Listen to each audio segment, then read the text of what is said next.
जय शिवराय. नमस्कार शेतकरी मित्रांनो, पीक विमा 2024 उर्वरित पीक विमा वाटपास सुरुवात झालेली आहे. राज्यातील शेतकऱ्यांना 75% पीक विमा वाटपास सुरुवात झालेली आहे. चला तर सविस्तर बातमी या व्हिडिओच्या माध्यमात आपण जाणून घेणार आहोत. व्हिडिओ न स्किप करता शेवटपर्यंत पहा. व्हिडिओला तर लाईक करा, चॅनलला सबस्क्राईब करा. चला तर व्हिडिओ सुरू करूया.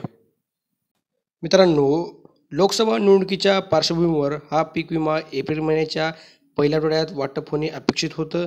मात्र सरकार व विमा कंपन्यांनी वाढीव पीक विमा वाटपासाठी 2023च्या ₹1 पीक विमा या योजनेच्या पीक विमा वाटपाच्या निकषात काही महत्त्वाचे बदल केलेले आहेत. प्रत्येक विभागाच्या अंतिम पीक कापणी अहवालानुसार पीक विमा वाटप केले जाणार आहे.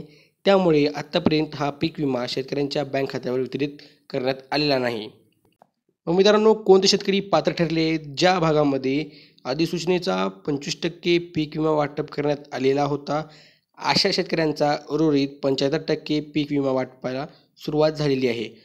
उदाहरणार्थ, जर तुम्ही सोयाबीनच्या पीक विम्यासाठी जिल्हा प्रशासनाच्या अधिसूचनेनुसार पीक विम्यासाठी पात्र झालेले असाल आणि तुमचा संपूर्ण पीक विमा ₹20,000 मंजूर झालेला असेल, तर तुम्हाला 25% नुसार ₹5,000 पीक विमा आधीच मिळाला असेल आणि आता उर्वरित 75% नुसार ₹15,000 तुम्हाला मिळतील.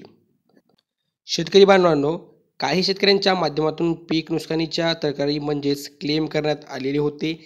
त्यातील ज्या शेतकऱ्यांची क्लेम विमा कंपन्यांनी मंजूर करून त्यांचा सर्व्हे केलेला आहे, त्या शेतकऱ्यांना देखील नवीन निकषानुसार वाढीव रक्कम वाटप करायला सुरुवात झालेली आहे. या मंडळात सरसकट पीक विमा, जिल्हा प्रशासनाच्या व कृषी विभागाच्या माध्यमातून पीक कापणीचे अंतिम अहवाल सादर करण्यात आलेले आहेत. या अहवालानुसार जे मंडळ पीक विम्यासाठी पात्र झाले आहेत, अशा मंडळामध्ये सरसकट विमा वाटप केले जाणार आहे.